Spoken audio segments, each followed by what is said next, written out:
السلام علیکم ناظرین گرامی، ایک ایسی قوم جس پر اللہ رب العزت نے بڑا دردناک عذاب نازل فرمایا تھا اور اس قوم کے تمام لوگوں کو بندر بنا دیا تھا۔ اس قوم کے لوگ ایسا کون سا گناہ کرتے تھے کہ جس کی وجہ سے اللہ پاک نے ان پر یہ عذاب مسلط کر دیا، اور یہ لوگ بندر بننے کے بعد کتنی دیر زندہ رہے اور پھر ان کو کس قدر اذیت والی موت آئی۔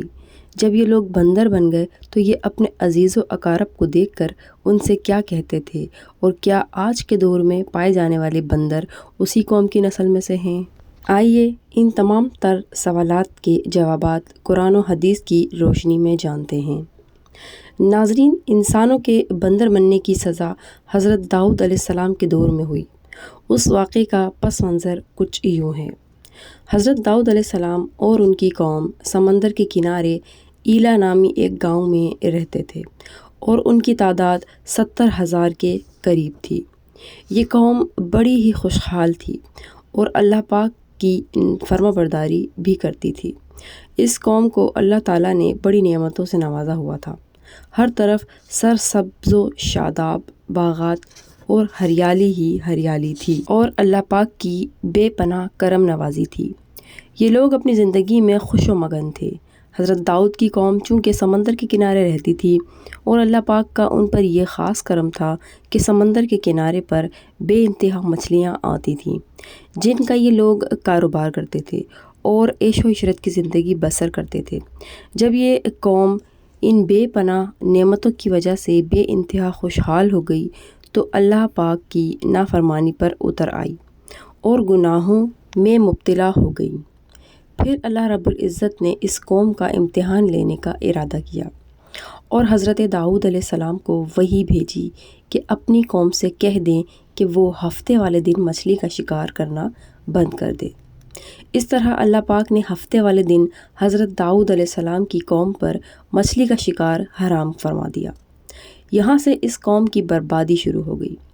حضرت داؤد علیہ السلام نے اپنی قوم کو بتایا کہ اللہ پاک نے ہمارے لیے ہفتے والے دن مچھلیوں کا شکار منع فرما دیا ہے، تو وہ لوگ بہت ہی زیادہ پریشان ہو گئے اور ساری قوم سر جوڑ کر بیٹھ گئی، کیونکہ ہفتے کا دن ہی وہ دن تھا جس میں مچھلیاں وافر مقدار میں آتی تھیں اور خود بخود کنارے پر آ جاتی تھیں، اور باقی دن ایسے ہوتے تھے کہ بہت کم اور نہ ہونے کے برابر مچھلیاں پکڑی جاتی تھیں۔ اس قوم کا گزر بسر چونکہ مچھلیوں کے شکار پر تھا، تو اس وجہ سے اللہ پاک کا یہ حکم سن کر یہ قوم پریشان ہو گئی۔ یہ نہیں جانتے تھے کہ یہ ایک آزمائش ہے۔ پھر ایک دن شیطان نے اس قوم کے لوگوں کے دماغ میں یہ وسوسہ ڈالا کہ سمندر سے نالیاں نکال کر خشکی میں بڑے بڑے حوض بنا لیے جائیں، تو جب ہفتے والے دن مچھلیاں آئیں گی تو وہ نالیوں کے ذریعے خود بخود ان حوضوں میں آ جائیں گی، اور پھر ان نالیوں کا منہ بند کر دیے جائیں، اور پھر اگلے دن یعنی اتوار کو ان کو پکڑ لیا جائے۔ شیطان نے اس طرح اس قوم کو ورغلایا۔ بہت سے لوگوں نے یہ کرنا شروع کر دیا، سمندر سے نالیاں نکال کر بڑے بڑے حوضوں میں ڈال کر مچھلیوں کا شکار کرنے کا راستہ اپنا لیا۔ اب یہ ہوا کہ شیطان کا یہ ہیلا ان بدبختوں کو بہت پسند آیا، تو انہوں نے اسے جاری رکھا، لیکن انہوں نے یہ نہ سوچا کہ یہ مچھلیاں ہفتے والے دن ہی حوضوں میں آئی ہیں، اور ہفتے والے دن تو اللہ رب العزت نے شکار حرام قرار دیا ہے۔ اس موقع پر یہودیوں کے 3 گروہ ہو گئے۔ ایک وہ جو شکار کے اس شیطانی ہیلے سے منع کرتے تھے اور ناراض اور بیزار ہو کر اس شکار سے باز رہے، اور ایک گروہ میں کچھ ایسے لوگ تھے جو اس کام کو برا تو جانتے تھے مگر خاموش رہتے تھے، لیکن شکار بھی نہیں کرتے تھے اور دوسروں کو منع بھی نہ کرتے تھے، اور تیسرے نمبر پر وہی سرکش اور نافرمان لوگ تھے جنہوں نے اللہ پاک کے حکم کی مخالفت کی اور شیطان کے ہیلے بازی کو صحیح جان کر ہفتے والے دن اس طرح سے شکار کرتے رہے۔ یہ لوگ اللہ پاک کے حکم کی کھلم کھلا مخالفت کرتے رہے اور ہفتے والے دن شکار کر کے کھاتے رہے اور بیچتے رہے۔ حضرت داؤد علیہ السلام کی قوم کے یہ 12,000 لوگ بے حد نافرمان ہو گئے۔ حضرت داؤد علیہ السلام نے انہیں بہت ڈرایا کہ اللہ کا عذاب آ جائے گا، مگر وہ نہ مانے۔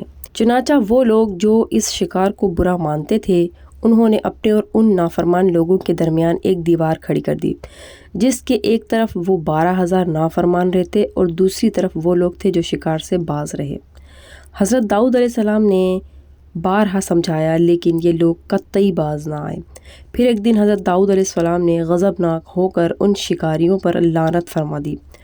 اس کا اثر یہ ہوا کہ ایک دن خطا کاروں میں سے کوئی بھی اپنے گھر سے باہر نہیں نکلا۔ یہ منظر دیکھ کر کچھ لوگ ان کی دیواروں پر چڑھ گئے کہ معلوم کر سکیں کہ وہ کس حال میں ہیں۔ جب ان لوگوں نے ان نافرمانوں کو دیکھا تو وہ سب کے سب بندر کی صورت میں مسخ ہو چکے تھے۔ ان پر اللہ کا دردناک عذاب نازل ہو چکا تھا۔ وہ انسانوں سے بندر بن گئے۔ جب لوگ ان مجرموں کے گھروں میں داخل ہو گئے تو وہ بندر اپنے رشتہ داروں کو پہچانتے ہوئے ان کے پاس آ گئے اور ان کے کپڑے سونگھ کر زاروں قطار رونے لگے۔ وہ انہیں پہچانتے تھے مگر کچھ بول نہیں سکتے تھے، جیسے کہ سورۃ البقرہ میں ارشاد باری تعالی ہے، اور بے شک ضرور تمہیں معلوم ہے تم میں کہ وہ جنہوں نے ہفتے میں سرکشی کی تو ہم نے ان سے فرمایا کہ ہو جاؤ بندر، دھتکارے ہوئے۔ اس طرح حضرت داؤد علیہ السلام کی قوم کے 12,000 لوگ بندر بنا دیے گئے۔ یہ لوگ 3 دن تک زندہ رہے اور اس دوران یہ کچھ کھا پی نہیں سکتے تھے بلکہ یوں ہی بھوکے پیاسے سب کے سب ہلاک ہو گئے، اور 3 دن کے اندر ان کا خاتمہ ہو گیا۔ اور جو لوگ ان کو روکتے تھے اللہ پاک نے انہیں سلامت رکھا، اور جو انہیں برا جانتے تھے انہیں بھی سلامت رکھا۔ ناظرین، آج کے دور میں جو بندر دنیا میں موجود ہیں وہ حضرت داؤد علیہ السلام کی قوم کے بندروں میں سے نہیں ہیں۔ حدیث مبارکہ کے مطابق جس قوم پر عذاب آتا ہے اللہ پاک اس قوم کو فنا فرما دیتا ہے۔ تو یعنی آج کے بندروں میں حضرت داؤد علیہ السلام کی قوم میں بننے والے بندروں کی کوئی نسل نہیں ہے۔ اللہ پاک تمام امت مسلمہ پر اپنا خاص رحم و کرم فرمائے، آمین۔ اجازت چاہوں گی آپ سے، دعا میں یاد رکھیے گا، ویڈیو کو لائک کیجیے گا۔ ملیں گے انشاءاللہ بہت جلد۔ فی امان اللہ۔